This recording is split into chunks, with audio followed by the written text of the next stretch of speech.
네, 안녕하세요. 유현태입니다. 네, 오랜만에, 진짜 오랜만에 영상 하나 찍으러 왔습니다. 이게 지금 제가 프로그램을 새로 하나 찾았어요.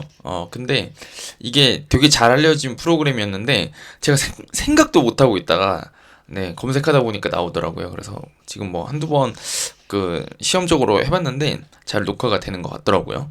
네, 그래서 이걸로 한번 다음부터 찍으면 될 것 같고, 네, K리그도 이제 앞으로는 조금 해드리려고 합니다. 뭐, 시간 있을 때 조금씩 하고요. 자, 그래서 오늘 얘기 드리려고 하는 거는 일단 대표팀 A매치 기간이 왔으니까 대표팀 얘기를 좀 하려고 그러는데요.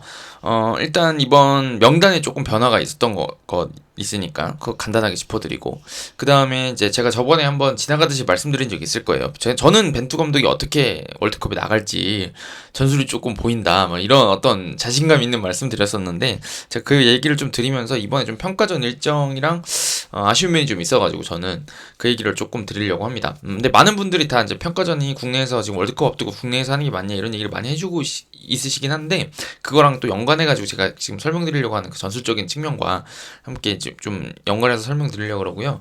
그 다음에 이제 만약에 이제 제가 전술을 진짜 맞췄다, 그럼 제가 진짜 축구 나름대로 준 전문가다, 이 정도까지는 말씀드릴 수 있을 정도가 아닌가 싶긴 해요. 네, 그죠? 자, 만약에 진짜 맞춘다 그럼 제가 벤투 감독 생각을 읽은 거니까. 근데 그게 아니라 그러면, 그래 네가 그래서 이제 기자도 그만두고 다른 일을 하는구나, 이렇게 생각해 주시면 될 것 같아요. 네, 그래서 뭐 차차 조금씩 한번 풀어보도록 하죠. 네.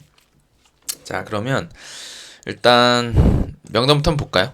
네, 명단 이렇게 나왔는데, 저는 뭐 사실은 그렇게까지 뭐 예상 외의 선수는 없는 것 같아요. 그 예상 외의 선수가 있죠, 물론 있죠. 근데 양현준 선수가 뽑히고, 뭐 이제 윤종규 선수도 이번에 또 들어올 거라고 저는 생각은 사실 못했던 것 같은데, 왜냐면 또 이용 선수가 이제 경기를 뛰고 있으니까 그런 생각했었는데, 좀 몇 개는 있었는데 그게 그렇다 그래가지고 사실 뭐 양현준 선수나 윤종규 선수가 되게 지금 당장에 지금 이 발을 맞춰온 이 팀에서 당장 주전으로 올라설 거라고 저 생각은 하지 않기 때문에 그렇게까지 큰 영향은 없는 것 같고, 이제 가장 이슈가 컸던 건 역시 이강인 선수 문제였던 것 같습니다. 그래서 뭐 이강인 선수는 저한테도 워낙 질문이 많이 이제 예전부터 있었기 때문에 조금 말씀드리면, 저는 이강인 선수는 어 뽑힐만 했다고 생각해요. 사실은 제가 여지까지 계속 이제 이강인을 뽑지 않는 벤투 감독을 옹호라는 게 좀 웃기긴 한데, 조금 이해된다 이런 말씀 많이 드렸었는데, 이번 시즌 딱 하니까 딱 느껴졌죠. 벌써 경기 뛰는 것만 봐도 그 수비하는 방식이 예전하고 좀 달라졌다는 느낌이 많이 들어요. 지금 최근에도 이제 투톱으로 나오거나 공격형 미드필더나 이제 투톱처럼 마요르카에서 나오던데,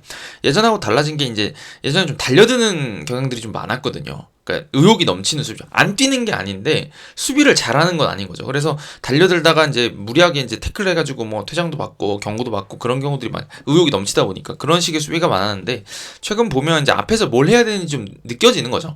그러니까 맨 앞에서부터 뺏을 수가 없어요. 본인이 상대하는 선수들이 뭐 라리가가 아니라 그냥 우리 K리그 선수들이나 K리그 2나 뭐 내셔널리그 선수들이라고 하더라도, 이 내셔널리그 이제 없죠. K3리그 선수들이라 그러더라도 이강인 선수가 그냥 혼자 달려들어서 단번에 공을 뺏을 수 있는 선수 거의 없을 거예요. 1대1에서 그 말이 안 돼요. 그거는. 그럼 어떻게 수비를 해야 되냐? 최전방부터는 기본적으로 이제 패스의 길을 제한한다거나 방향을 제한한다거나, 아니면 이제 이 선수들을 압박을 가하면서 좀 급하게 처리한다거나 해서 확률을 떨어뜨려 주는 거고, 처리는 뒤에서 따야죠. 사실은 미드필더가 자르던가 아니면은 이제 수비에서 자르던가. 그러니까 앞에서 해야 될 거는 제한해주고 상대의 어떤 그 패스 정확도를 떨어뜨리는 것까지가 이제 어떻게 보면 이강인 선수나 앞에 있는 선수들의 그 몫이라고 할 수가 있는데, 여지까지는 그게 좀 잘 안 됐던 거죠, 느낌상. 네, 그랬는데 최근에는 이제 수비하는 거 봐도 달려드는 수비보다도 이제 압박할 때 압박하고 쉴 땐 또 쉬고 또 기다려줄 땐 기다려주고, 이런 것들이 좀 구분이 잘 되는 것 같고, 그다음에 이제 신체적으로도 뭔가 이제 좀 여무는 느낌이 있어요. 그래서 사실 이게 참 어려운 문제긴 한데, 최근에 그 포항에서 고영준 선수가 굉장히 잘하고 있잖아요. 근데 고영준 선수를 제가 이제 좀 어렸을 때 고영준 선수 프로 1년차부터 잘한다 이런 얘기를 주변에서 좀 들었어가지고, 기자 생활할 때였으니까 괜찮다, 포철구에 진짜 잘하는 선수가 올라왔다 이런 얘기를 좀 들었어가지고 봤었는데, 그 당시 고영준 선수랑 지금 고영준 선수랑 완전 보면 몸이 좀 달라요. 예전에 고영준 선수는 조금 엉덩이가 큰 느낌이 들 정도였거든요. 근데 최근에 그게 다 빠지고 다 근육이 남다 보니까, 예전에는 그러니까 좀 약간 통통한 느낌이 있었는데 최근에 고영준 선수 보면은 좀 안쓰러울 정도로 바싹 말랐다는 느낌이 들거든요. 근데 이제 그게 제가 보기에는 근육량이 늘고 이게 몸이 이제 슬림해지면서 근육량이 늘다 보니까 이제 아무래도 속도도 붙고 잘 뛰고 이런 것들이 생기는 것 같거든요. 그게 이제 프로에 맞게 몸이 변한다고 생각을 하는 건데 이강인 선수도 좀 그런 것 같아요. 그래서 예전에 그 기술적인 면이나 공격적인 면은 예전에도 잘했기 때문에 벤투 감독이 불러다 봤던 거고 아마 그때 생각은 했을 거야. 얘 기술은 진짜다. 근데 문제가 뭐냐면 이강인 선수가 왔을 때 그 수비적인 면이라던가 피지컬적인 면에서 이제 빵꾸가 나면 그거를 10명 나머지 선수 10명들이 채워줘야 되는데 이게 과연 맞냐. 이 대한민국 축구가 이강인 원맨팀이냐라고 했을 때 그 정도는 아니었다. 이런 생각이 드는 거고 최근에는 이제 이강인 선수가 한 1인분 수비에서도 그렇고 어떤 이런 그 버텨주는 거나 움직여서 이제 뛰어들어가는 거나 이런 거 봐도 1인분 정도는 충분히 한다는 생각이 들면 이제 장점을 보여줄 수 있는 판이 깔린 거죠. 그러니까 최근에 마요르카에서도 그 어떤 이 활약이 좋아지는 것들은 이런 얘기들이 기본적으로 깔리면서 아마 올라가는 게 아닌가 싶어요. 그러니까 지난 시즌에도 마요르카에서 왔다 갔다 했잖아요. 선발하고 이 교체 출전은. 그러니까 잘할 때 엄청 잘해요. 근데 안 보이면 또 안 보이는 느낌이었는데 최근에는 본인이 아주 돋보이지 않는 날이더라도 팀에는 충분히 기여하고 있는 날들이 많다. 이런 얘기를 좀 드리고 싶은 거죠. 그게 좋다. 이런 말씀 드리고 싶은 거죠. 그래서 저는 사실은 이강인 선수는 항상 벤투 감독의 눈에 들어있었다고 생각해요. 그 사람은 벤투 감독은 기술적인 선수 좋아하거든요. 영리한 선수. 이강인은 그걸 다 갖추고 있는데 장점이 너무 큰 반면 단점이 아직 가려지지 않은 상황이었기 때문에 안 뽑았다 이렇게 생각하기 때문에 저는 최근에 그 마요르카 경기 보면서 이제 아주 잘 챙겨본 건 아닌데 한두 경기 보면서 불려오겠다라는 예상은 했었고 많은 분들이 불러야 된다고 했잖아요. 근데 제가 그때마다 지금 좀 아닌 것 같아요 이런 말씀드렸는데 제가 그런 어떤 커뮤니티에서 글을 보면서 그래 내가 봐도 이쯤 되면 불러야 될 것 같은데 안 부르면은 진짜 욕 많이 먹을 것 같다 이런 생각은 했었어요 사실 저도. 네. 그 외에는 대체로 다 그대로인 선수들이 온 것 같아요. 그러니까 정우영 선수는 제가 뒤에서 이제 전술 얘기 드리면서 말씀드릴 건데 정우영 선수 불려온 거 저도 이렇게 예상 외는 아니었고 이유가 있어요. 그 다음에는 양현종 선수는 워낙 최근에 좋으니까 한번 또 시험을 해보는 것 같아요. 네. 벤투 감독이 이제 자꾸 완고하다고 하시지만 굉장히 이제 젊은 선수들이고 기술력 있는 선수들을 좋아하기 때문에 워낙 드리블을 잘 치니까 요즘에 불러온 것 같고 그 외에는 다 불려왔던 선수들밖에 없어서 예상의 선수가 뭐 조유민 선수가 이제 박지수 선수 대신에 들어온 정도가 있는데 조유민 선수도 뭐 아예 처음 들어온 선수가 아니라 동아시안컵 때부터 꾸준히 봐왔기 때문에 저는 문제는 없는 것 같고 박지수 선수 요즘도 폼이 좋다고 하긴 하던데 어찌됐든 이거는 그렇게까지 예상 외는 아니고 김동준 선수 역시 조현우 선수가 다치면서 들어왔으니까 이것도 또 항상 3번 4번 가던 선수였으니까 의외는 없는 것 같아요 이번에는 진짜로.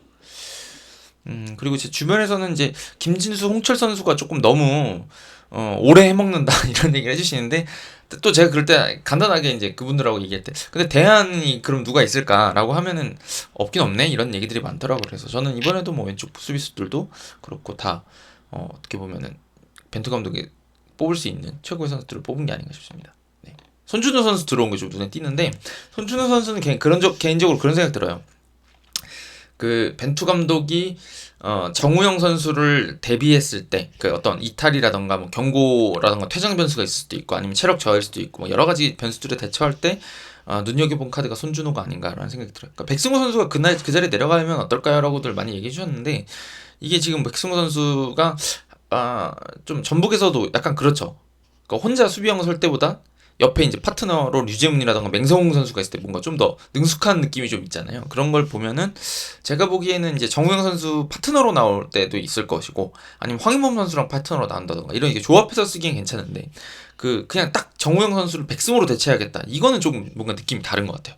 그런 면에서는 손준호가 확실히 필요한 것 같고 이번 엔트리가 좀 확장이 돼 있는 상황이니까 이제 그 정우영 선수의 대체 혹은 경쟁 구도로 가지 않을까 이런 생각이 드는데 이제 정우영 선수가 워낙 이제 그 중용을 받아가지고 백업 정도로 보는 게 맞지 않을까라는 생각이 드는데 역시나 이번에 지분 한번 부상이 있었지만 불려온 거에는 확실히 이유가 있을 것이다 이렇게 생각이 됩니다. 자, 좀 하고 이제 명단은 얼추 다 리뷰를 해드린 것 같고요. 그 다음에 이제 좀 전술 얘기를 제가 한번 과감하게 한번 진짜 과감하게 한번 예측을 한번 해보도록 하겠습니다. 그러니까 제가 지난번에 아마 6월 A매치 끝나고 제가 그런 말씀 드렸을 거예요. 어떻게 쓸지 알겠다라는 말씀 드렸었는데 그게 이제 저는 벤투 감독 성향하고 그 다음에 제가 알고 있는 어떤 전술적인 장단점, 그러니까 포메이션의 장단점과 선수들 쓰는 것들을 고려해봤을 때 이제 제가 예측을 드리는 건데 저는 개인적으로 가나전 가나전은 우리가 여지까지 해왔던 정도의 어떤, 그러니까 우리가 기억하고 있는 정도 있잖아요. 맞불 놓는 4-2-3-1 놓고 혹은 4-1-4-1, 4-2-4-1이나 4-2-3-1 놓고 거기서 이제 그 주도권 다툼을 벌이고 상대를 가둬놓고 패는 것 같은 형식의 경기를 운영할 수 있다고 생각해요. 가나는. 근데 이제 우리나라한테 중요한 거는 사실은 뭐 가나야 뭐 그나마 해볼 만한 상대라고 하는 거고, 근데 우루과이랑 포르투갈한테 지면 올라갈 수가 없잖아요. 사실은 2패가 되면 올라갈 수가 없어요. 그러니까 현실적으로 항상 우리나라가, 제가 아직도 기억나는 게 98년 월드컵 막 이때부터도 항상 1승 1무패를 외쳐왔어요. 가장 강한 팀한테 져도 된다. 그 다음에 한 팀하고는 비기고 우리가 그나마 해볼 만하다고 하는 상대를 무조건 이겨야 된다. 이제 이게 여지까지 이제 그 어떤 16강 공식에 가까운 거였는데, 그렇다고 하면 가나가 1승 재물이라는 거는 변하지 않습니다. 자꾸 이제 뭐 가나가 만만치 않다 하는데, 그러면 그럼 우루과이가 만만한가요? 포르투갈 무조건 가나 잡아야 돼요. 방법은 하나예요. 가나가 예전만큼 뭐 아사모아긴이라던가 마이크레시앙 했던 이 시대보단 약하니까 무조건 가나를 잡아야 되는 건 맞고, 우루과이랑 포르투갈 상대로는 한 번은 비기고 뭐 좋으면 두 번 비기는 거죠. 사실은 그게 중요한 건데, 그럼 어떻게 비겨야 될까? 근데 저는 이게 이제 벤투 감독이 저는 마지막으로 한번 우리가 한번 해보던 대로 해보자 하고 들이받았던 게, 저는 염두에 있었다고 생각하는데, 들이받았던 게 저는 그 브라질전이었다고 생각합니다. 그때 이제 전반전부터 정상적인 운영을 했잖아요. 근데 우리나라가 황희준 선수 골 넣은 것도 그렇고, 골 넣을 때는 우리나라도 뭔가 곧잘 하는 것 같아요. 근데 문제가 뭐냐? 제어가 안 돼요, 수비할 때. 그러니까 개인 기량이 좋은 선수들을 만났을 때 우리나라 수비 선수들이 1대1로 제압하는 게 쉽지가 않다. 김민재가 이제 대단한 수비력을 보여주고 있지만 김민재 선수 혼자 다 막을 수는 없거든요. 예. 그러니까 우리나라 뭐 선수들의 역량이 떨어진다 뭐 이런 얘기를 드리고 싶은 게 아니라, 그들의 역량이 되게 높은 거죠. 프리미어리그에도 되게 잘하는 선수들이 많으니까. 지금 뭐 보면은 면면이 화려하잖아요. 포르투갈은 뭐 말할 것도 없고, 호날두, 뭐 베르나르도 실바, 뭐 하여튼 뭐 있잖아요. 우리나라가 막 프리미어리그 가면 잘한다는 게 많은데 거기 있으니까 그런 선수들이 너무 많고, 우루과이 같은 경우도 최근에 이제 뭐 그 리버풀로 간 뉴네스도 있고, 루이스 수아레스 있고, 에딘손 카바니 있고, 페드리코 발베르데 있고, 뭐 그 벤탄쿠르 있고, 얘네들 다 저기 2017년에 U20 월드컵 왔다는데 벌써 다 커가지고 대표팀에서도 잘 뛰고 있죠. 그런 선수들이 있고, 지금 제가 이름은 지금 까먹었는데 하여튼 그 윙포드들 중에도 그 최근에 좀 이제 잘 나가는 선수들이 막 있잖아요. 그런 선수들이 있다 보니까 제어가 쉽진 않을 것이다. 네. 그러면 4-2-3-1로 맞불 놓겠다? 이거는 제가 이제 그렇게 권하고 싶은 방법도 아니고 그렇게 쓰진 않을 것 같아요. 그래서 제가 여지까지 일본한테 질 때도 그 한일전의 패배와 벤투의 패배를 구분해야 된다 이런 얘기 제가 7월에 많이 드렸었는데, 그 이유 중에 하나가 저는 월드컵에 나가서 맞불 놓지 않을 거라고 생각했기 때문에 제가 자꾸 구분을 하자 이렇게 말씀드렸던 거거든요. 근데 이제 그렇게 해서 브라질전 해보니까 이거 힘들겠다 라는 거를 아마 감을 잡았던 것 같아요. 그래서 이번에 좀 다른 축구를 보여주겠다라고 했잖아요. 근데 저는 이거는 조금 그 뒤에서 좀 말씀드리겠지만, 이번 평가전에서는 좀 잘 안 나올 거라는 생각이 드는데, 제가 이제 그 본론으로 들어가면 4-4-2를 쓸 겁니다. 제가 예상했을 때는 4-4-2를 쓸 거고요. 4-4-2인데 그러면 투톱에 누구를 갖다 놓을 거냐? 황의조 선수랑 손흥민 선수가 기본적인 그 4-4-2에서 가장 먼저 나올 만한 선수들인 건 맞는 것 같고, 그 다음에 제가 보기엔 변칙적으로 그러니까 포르투갈이나 우루과이 둘 중에 한 팀한테는 정우영 선수랑 그 작은 정우영 선수랑 손흥민 선수가 나올 가능성도 있다고 봐요. 그 이유는 뭐냐면 손흥민을 활용을 극대화하는 거, 그거 하나랑 두 번째는 안정적으로 수비를 잘 꾸려가기 위해서입니다. 그래서 저는 개인적으로 양쪽 윙 쪽에다가 전형적인 윙포 2명을 다 갖다 놓는 게 아니라 중원을 황인범 정우영으로 꾸려놓고, 왼쪽 측면이나 오른쪽 측면 쪽에 이재성 선수를 하나 놓고 반대쪽에 한 명만 황희찬 선수를 갖다 놓는 형태를 쓰지 않을까라고 예상을 해요. 이게 다 제가 이런 식으로 추측하는 이유들이 있는데, 예전에 아틀레티코 마드리드가 4-4-2를 쓸 때요, 그 4명을 어떻게, 그러니까 허리에 둔 4명을 어떻게 배치해놨는지를 보면 이게 수비를 어떻게 하고 있니까 그 공격적인 상대가 어느 정도 강한지를 바로미터를 볼 수가 있었어요. 그래서 예를 들어서 그 폭백을 세우는데, 아니 그 미드필더 4명을 세우는데, 그 코케랑 사울리게스 그때 한참 잘할 때 있었거든요. 사울리게스를 측면에서 세워놨다. 그러면 그 팀 되게 강한 팀이에요. 왜냐면 그때 수비하려고 나오는 거거든요. 근데 한 명이 뭐 이제 전형적인 윙포워드 뭐 토마르마? 잘한 적이 없어서 그렇지만 제가 생각나는 선수가 지금 그것밖에 없어가지고, 토마르마 같은 선수가 그 측면에 나왔다 한쪽에, 그러면 그 팀은 아까 말했던 그 코케 사울리게에서 나왔을 때랑 비교해서는 조금 한 단계 해볼 만한 팀. 근데 양쪽 윙이 둘 다 윙포워드가 나온다? 그거 진짜 할 만한 팀. 하고 그 다음에 코케를 중앙에 박아요. 그럴 때는. 그리고 그 의미가 뭐냐면 중앙 성향의 미드필더들을 측면에 배치시켜 놓을수록 이 중앙 쪽 좁히는 것도 그렇고 측면 커버도 그렇고 수비가 잘 되거든요. 그래서 제가 봤을 때는 이재성 선수를 배치해서, 또 이재성 선수 측면 플레이도 능한 편이니까 공격할 때는 넓게도 설 수 있고 수비할 때는 좁혀져가지고 쓸 수 있는 카드를 써서 이재성 시프트라고 봐야 되겠죠. 네, 그렇게 해서 중앙 쪽을 좁혀놓고 측면 쪽을 약간 비대칭으로 쓰는 그런 형태를 아마 꾸리지 않을까 싶어요. 그래야지 공수 밸런스가 맞습니다. 왜냐면 항상 말씀드렸던 것처럼 4-4-2가 블록 쌓기가 제일 좋거든요. 제일 좋고 그래서 이 협력 수비하기가 좋습니다. 협력 수비하기가.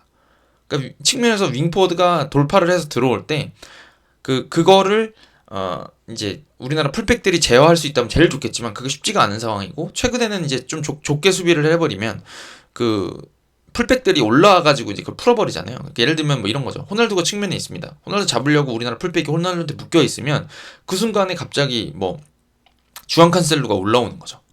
거기서 탈탈 털리는 거죠. 그럼 그 주앙 칸셀루를 제어를 하려고 그러면 누군가가 한 명이 칸셀루가 올라올 때마다 제어를 해줘야 되는데, 그런 거에 강한 게 윙포워드가 아니라 보통 중앙 미드필더 성향들이 그런 커버 플레이에 굉장히 능하고 영리하거든요.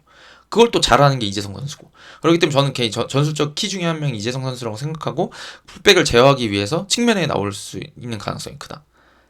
네. 그러니까 4-3-3 형태가 아니라 중앙에 배치된 게 아니라 윙포드처럼 나와서 그렇게 쓸 것 같고, 손흥민 선수를 최전방에 배치하는 이유는 사실은 투톱이라고 보는 것보다도 손흥민 프리롤이라고 보는 게 맞는 거죠. 제가 봤을 때. 그 의미는 뭐냐면 잘 생각해 보시면 돼요. 예전에 우리나라가 그 스웨덴전 때 2018년 월드컵 때 그 굉장히 수비를 깊이 했잖아요. 깊이 해가지고 아무것도 못하는 것처럼 보이고 김진혁 선수 또 나왔는데 손흥민 선수가 수비만 하다 끝난 경기를 좀 기억하실 겁니다. 그래서 그 의미가 뭐냐면, 제가 그 이재성 선수 말씀드린 거랑 똑같은 그 연장선에 있는 게 뭐냐면, 손흥민 선수를 측면에 갖다 놓으면 풀백을 손흥민 선수가 제어해야 될 일이 나와요. 그게 수비를 도와주는 것뿐만 아니라 아예 깊이 내려와야 될 경우가 생겨서 손흥민 선수가 아무리 빠르고 잘 달려도 60m, 70m를 혼자 뛰어가는 거는 그건 무리입니다. 손흥민 선수를 전방에 배치해놔야 속도를 살려서 역습도 할 수 있고, 그 손흥민 선수가 제일 위협적인 선수라는 거는 뭐 우리나라 팬들도 다 알지만 상대 팀들 다 알거든요. 그러니까 손흥민 선수가 자유롭게 움직이고 돌아다닐 때 공간이 많이 생겨요. 그게 때로는 중앙 깊이 내려오더라도 그럴 때는 수비수가 따라올 수가 없기 때문에 순간적으로 숫자를 하나 더 해줄 수 있는 영향력이 생기는 거고, 뭐 황의조가 있는데 그 뒤로 손흥민이 판다 그러면 수비가 딸려가겠죠. 그러면서 이제 형태를 깰 수가 있거든요. 그래서 측면에 갖다 놓으면 수비를 너무 많이 해야 되고 고립될 수도 있어요. 우리나라가 주도권을 잡지 못하면 공이 들어가야 공격을 하죠. 그런 상황이 되다 보니까 중앙 쪽에 갖다 놔서 여기저기 관여할 수 있게 하는 게 최선일 것이다. 그러면 최전방에 손흥민이 있는 게 맞다. 그래야 측면도 빠지고 중앙에도 본인이 내려오고 올라가서 수비 뒤를 파기도 하고 막 이렇게 들쑤시고 다닐 수 있는 거죠. 결국엔 손흥민 선수를 제일 잘 쓰려고 그러면 강팀 상대로요. 특히나 강팀 상대로 손흥민 선수 잘 쓰려고 그러면 측면에 갖다 놓으면 안 돼요. 우리나라 다른 선수들의 그 주도권 유지할 수 있는 능력이 월드컵 무대에서 그 더 높은 무대에서 뛰는 선수들 상대로 현실적으로 아직 그 정도까지 안 되기 때문에 인정하고 가야 될 부분 가야 됩니다. 그러려고 그러면 손흥민 선수가 가장 공을 많이 만지고 가장 많이 보이고 가장 많이 상대를 까다롭게 할 수 있는 위치에 서야 된다. 그러면 흥민아 하고 싶은 대로 해! 이거에 거의 막 가까울 정도로 많은 자유를 줘야 되는 거죠. 그러려고 그러면 자연스럽게 수비는 4-4-2 형태로 블록 쌓기 좋은 수비를 할 수밖에 없는 거죠. 그리고 측면 수비 부담도 덜어야 된다. 그 얘기까지 드린 거죠. 그래서 최전방에 갈 가능성이 크고, 개인적으로 정우영 선수가 나올 수 있다고 생각하는 거는, 이 작은 정우영 선수는 제가 봤을 때 지금 공격진에서 가장 수비를 잘하고 부지런한 선수 중에 한 명입니다. 좀 제가 이제 그 황의조 선수나 황희찬 선수도 이제 공격력이 굉장히 좋은 선수들이고 하지만 수비력에 있어서는 정우영 선수가 제일 성실한 것 같고, 그 다음에 이 정우영 선수 특징이 뭐냐면, 이 선수도 아시겠지만 최전방으로 이제 약간 2선에 있다 뛰어 들어가는 걸 굉장히 잘하고, 뭐 발이 엄청 빠르진 않지만 막 엄청 빠르다? 엄청 빠르죠. 발이 빠른 편이기도 하고, 발이 빠른 편이기도 하고, 엄청난 드리블러는 아니지만 발이 빠른 편이고, 특히나 이제 그 공간 찾아 먹는 거에 굉장히 능한 선수잖아요. 그러니까 이 선수가 여기 보면은 정우영 선수 그런 경기들 많았을 거예요. 경기 보시다 보면 자꾸 슈팅 때려요. 아무것도 안 하는 것 같은데 자꾸 슈팅 때리는데 위치에 나타나요. 정우영 선수는. 그게 엄청난 장점이거든요. 그게 뭐냐면 약간 토마스 밀러 스타일이 있어요. 제가 예전에도 말씀드렸잖아요. 인터뷰할 때 제일 좋아하는 선수 토마스 밀러. 왜냐? 생각하는 게 빠르다. 이런 거 되게 좋아하는 선수거든요. 그러다 보니까 손흥민 선수가 들쑤시고 다닐 때 정우영 선수가 그거랑 조합을 잘 맞춰줄 수 있는, 어떻게 보면은 측면, 중앙, 이게 허리 쪽까지 다 돌아와 줄 수 있는, 돌아다닐 수 있는 유형의 또 다른 선수고, 그 다음에 그 슈팅을 손흥민 선수가 끌고 다니면서 그 만들어낼 공간을 쓰기에는 가장 또 영리한 선수 중에 한 명이죠, 사실은. 그렇다 보니까 이제 그 수비적인 경기를 우리가 좀 해야 될 것 같다라고 할 때는 오히려 황의조 선수나 그 조규성 선수, 조규성 선수도 있긴 하네요. 수비를 굉장히 잘하는데 그 선수들하고 비교해서도 어떻게 보면 수비적으로 힘쓸 때는 조금 필요한 카드가 아닌가. 그래서 한 경기 정도 혹은 뭐 전반 정도, 이 뭐 포르투갈 상대로 전반 정도에는 한번 선발로 깜짝 선발이 나오지 않을까, 이런 생각도 좀 들긴 듭니다. 근데 이게 근거가 없진 않다고 생각하는 게, 지난번 6월에 이미 때 브라질전 끝나고 나서 남미팀 상대로 두 경기 있잖아요. 파라과이하고 칠레전 있었는데, 아직도 기억나시는지 모르겠지만 그 칠레전 때 손흥민 선수가 그 김진수 선수 쪽에다가 그 그 오른쪽 측면 쪽까지 깊이 내려와가지고 반대쪽 오픈해준 거 있었잖아요. 저는 그게 우연이 아니라고 생각하는 거예요. 그때 제 기억나는 게 언론에서 엄청 얘기 많았어요. 손흥민 선수한테, 손흥민이 뭐 패스하는 뭐 뒤에 내려오고 그런 걸 막 보고 싶지 않다는 막 그런 얘기 써놨는데, 그게 다 이제 이상한 소린 거죠. 제가 보기에는. 왜냐면 본선 가면 내려와야 돼요. 그래야 우리 팀이 살고 손흥민 선수도 많이 보이는 거지. 예를 들어가지고 손흥민 선수를 그냥, 지금 토트넘은 물론 3백 쓰긴 하지만 예전에 뭐 433 뭐 또 포체티노식으로 433 써가지고 측면에 갔다 온다? 제가 보기 포르투갈하고 우루과이 상대로 중원 싸움에서 우리나라가 이기는 게 쉽지가 않기 때문에, 잘못하면 손흥민 선수 아무것도 공 잡지도 못해요. 사실은 어떻게 보면. 그 공이 예쁘게 들어가고 우리나라가 주도권을 잡고 있을 때 손흥민이 돋보이는 거지. 그렇잖아요. 433인데 측면에 가 있으면 수비만 한다니까요. 그러니까 오히려 그쪽 깊이 내려오는 것들이 저는 조금 약속이 돼 있는 플레이라고 생각하고, 그게 이제 또 손흥민 선수가 워낙 또 아닌 것 같지만 또 영리하게 지금은 이 뭐 축구 도사처럼 하는 경우들이 있으니까, 오프 더블도 좋고 영리하게 하는 것들이 있어가지고 그런 면들을 좀 살리기에 굉장히 적정한 전술인데, 그거를 지난번 그 칠레랑 파라과이전 때부터 조금씩 시도를 했다는 생각이 듭니다. 그때 그래서 한번 가볼까요? 잠깐만요. 한번 보자. 여러분 보여드리진 않을 건데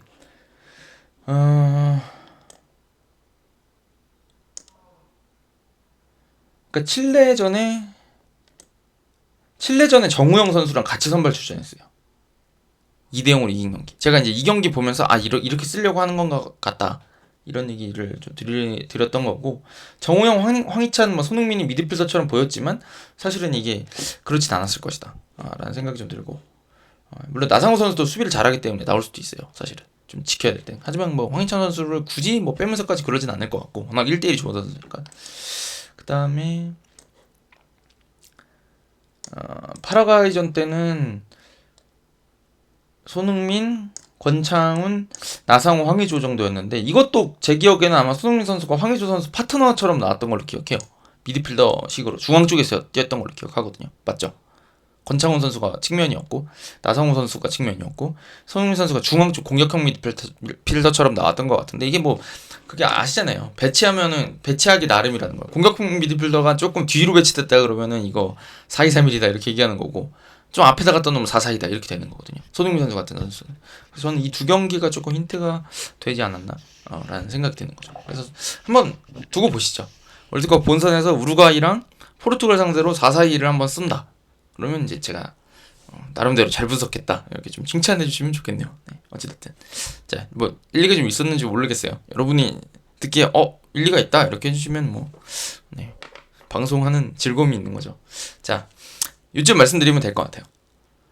다 말씀드렸죠. 그 다음에 이제 저희 얘기를 이제 마지막으로 얘기를 드리고 싶은 게 이제 일정 얘기인데요. 이번에 이제 카메룬 만나고요. 그 다음에 코스타리카 만나죠.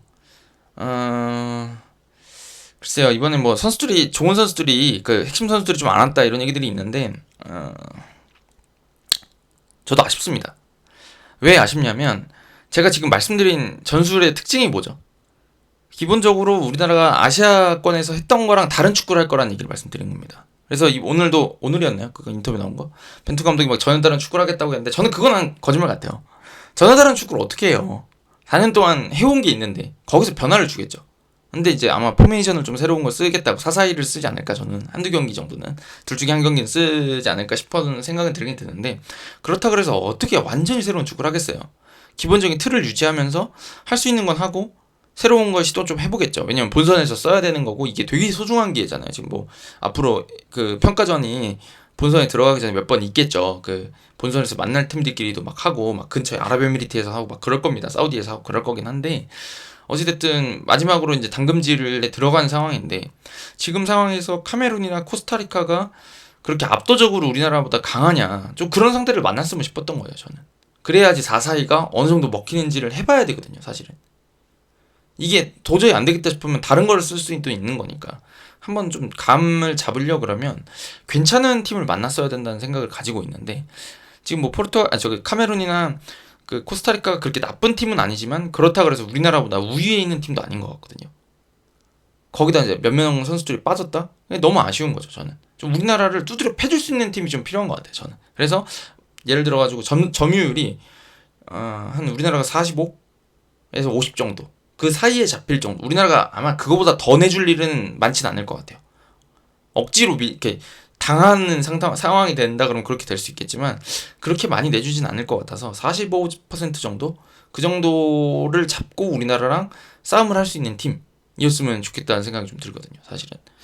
그러니까 뭐 이제 뭐 일본하고 우리나라랑 비슷하다고 생각하는 그 유럽 팀들이 많다 그러면 뭐 독일이라던가 스페인이라던가 이런 팀들, 물론 네이션스 리그가 있는 걸로 알고 있지만 그런 팀들하고 조금 한번 해봤으면 어땠을까?